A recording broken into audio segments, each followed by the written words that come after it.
Dr. Zeshan. Thank you so much for being here and for answering these questions for us. Thank you for So, having me. yeah. So the first question I have is, why do we lose control when our child misbehaves? I think because we are human. And, and the other thing is because we care about our children. And we want them to be successful. We want them to behave. We want them to learn good manners. And whenever, as a parent, every parent, they have been trying their best to help their child. But when they see their child for a small, tiny little things, the children are displaying such a big response. It's very normal and it's very human to lose the behavior. So one thing I would like to, tell parents, because, parenting is hard. In a normal parenting, 70% of the time parents make mistakes. So making mistake is a normal part of it. It makes us human. And I would encourage parents to don't try to be super parents. Not all the time, maybe sometime, but it's okay. And you just bring that that this kind of kindness towards yourself, that that I wanted my child to help to be better, but somehow he, she, or they are so much dysregulated that I don't know what to do. So I see as a more like caring, that as a parent, we care so much that sometimes we lose. And also sometimes we are under a lot of stress, because of what our child is going through. So true. So my next question would be, what would be 3 things I can think about when my child is misbehaving and I'm getting upset? I think that's again a very important thing to learn and understand. Whenever a child is misbehaving, so let me tell you a little bit about the brain neuroscience. So Dr. Dan Siegel, he mentioned, he gave an analogy of the brain as a hand model. He said that these fingers are our thinking brain, which is just behind our forehead. And the function of this part of the brain is. Could you try again? And the function of this part of the brain is to do things at the right time, in the right moment, say the right words, what is right, what is wrong. So that's a part of this part of the brain, which is just behind our forehead. The palm, he mentioned about the thinking brain. Sorry, the palm is more emotional brain. The function of this brain is fight and flight. Fight mean you become more angry, you become more upset. And flight mean you go in your room and, stay and don't talk to anyone. So whenever a child is, displaying a behavior, so they, at that time, their lower part is firing. And in a normal situation like this, the thinking brain is covering the emotional brain. So in children and even adolescents, the thinking brain is not well developed. So it's already a little bit not that tight. The control is not that tight. And when they are in that moment, their lower part is fire so much that it hijacks the thinking part of the brain. Okay. So, but what happened is that many times we have seen, because parents, they also went through a lot of trauma or a lot of difficulties their own childhood. So now they are doctors, they are engineers, they are teachers.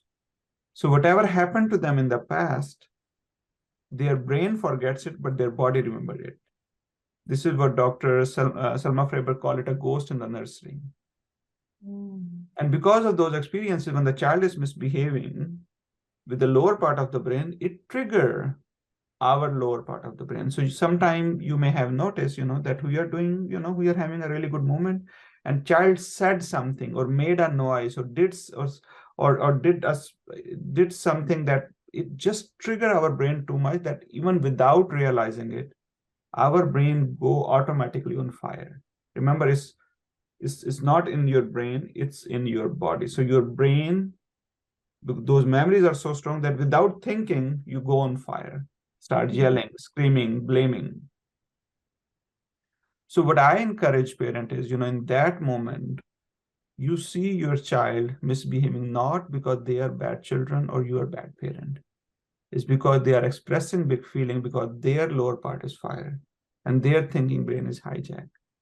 So remind yourself, I'm not letting my child emotional brain to hijack my thinking brain. So the more I stay calm, the more I can able to help my child. The second thing is validate their feeling. Validate mean I can see you are frustrated.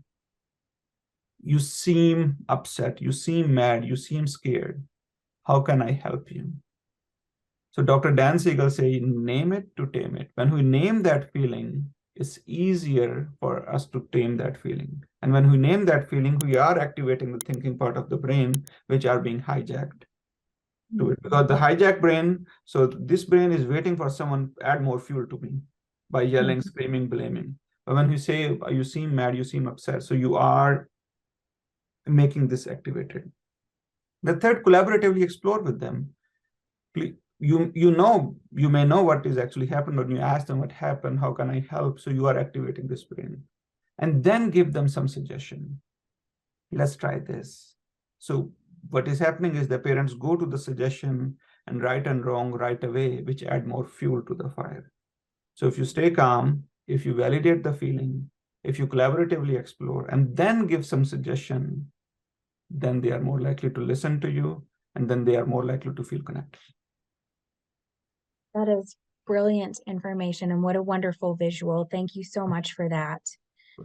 So, just to kind of reiterate, what are some of the phrases I can remember to use when supporting my upset child? I think go to their feelings. What is they are trying to communicate? Not go to their behavior, what they are displaying. You are acting like a child. You are acting like a baby. You should grow up. You are, trying to disappoint me. I told you, you should not misbehave when the family is around. So rather than go to those phrases, you go to their feeling. No matter if they are alone, no matter if they are in the company, your children should not be an embarrassment for you, no matter what they do. Whatever they are doing, they are just acting a child.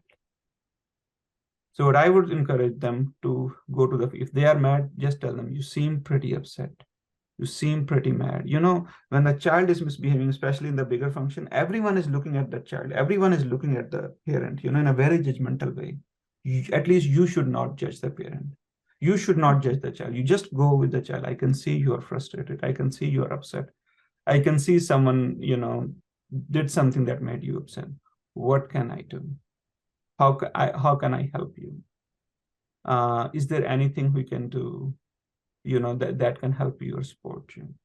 And the other thing which I have also found helpful is, have this conversation with your child when they are in a calm and a relaxed mood.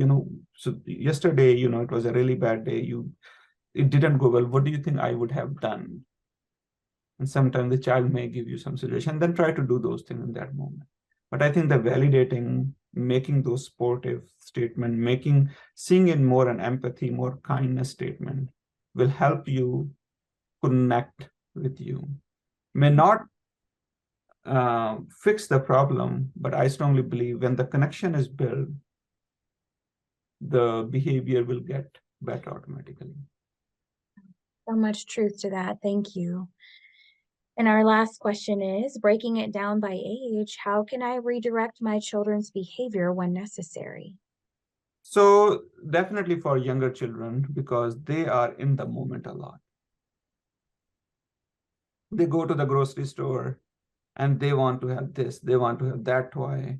And if they are with their sibling, they want to make sure that, everyone is getting the same number, same color, same kind, same price, same size of those things. So what I will encourage parents is to proactively plan something. Don't surprise them. Don't take them to, something that is not preferred for them during the time when, they were expecting to do something fun.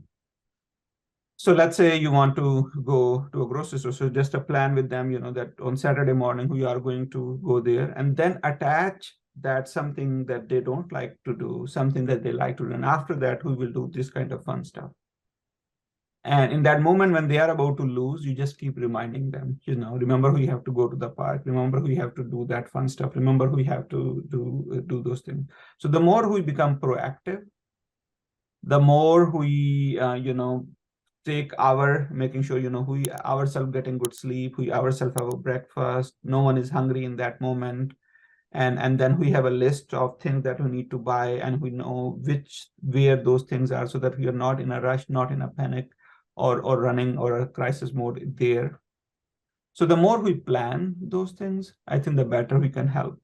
And in that moment, let's say, and again, as a parent, we know nothing works, whatever we plan, very rarely that works. So in that moment, especially for younger children, they require a lot of physical presence, so hug, kisses, their emotional lead, and being more flexible. Like if they want to buy these things, then you can tell them, okay, you can only buy 2 or 3 things. You can pick what you want to, but not more than 2 or 3 things. And if they like to buy something bigger, which was not part of the plan, don't say no, you cannot buy it. Tell them you can buy it, next time when you've done these things. So they feel that they are being heard, they are being cared, they are being loved and supportive. For teenagers, I think their things are definitely different. They are going through what you call it identity versus role confusion, by Dr. Eric Erickson, the stage of the mind that they are. And the other thing is, in teenager, their brain is more novelty seeking, risk taking, challenging. This is what they do. And their player hormone, which is called dopamine, they go high only when they do something really risky, something very challenging. So that's how their brain is designed. So don't take it personally, if they show an so-called attitude, or if they raise their eyebrows, or they just shrug their shoulder. Don't take it, just see, that it's just they are going through that phase, which is very normal and healthy, and I need to help and support them, and don't take it personally. And if they say something that is very, hurtful, just tell them, it really hurts my feeling. Can we talk sometime later? So more on, and make them feel that they are part of the conversation. So helping them feeling empowered, helping them being seen, and helping them being feeling important. I think some of the strategies that parents can do, especially for teenagers.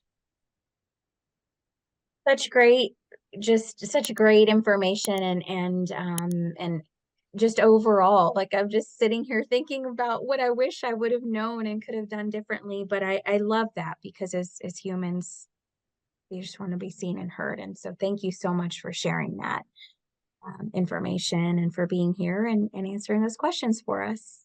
No, thank you for having me, and please subscribe to our YouTube channel, and please share, whatever the question our audience have, so that we can address in our next session. Thank you. Thank you. Bye.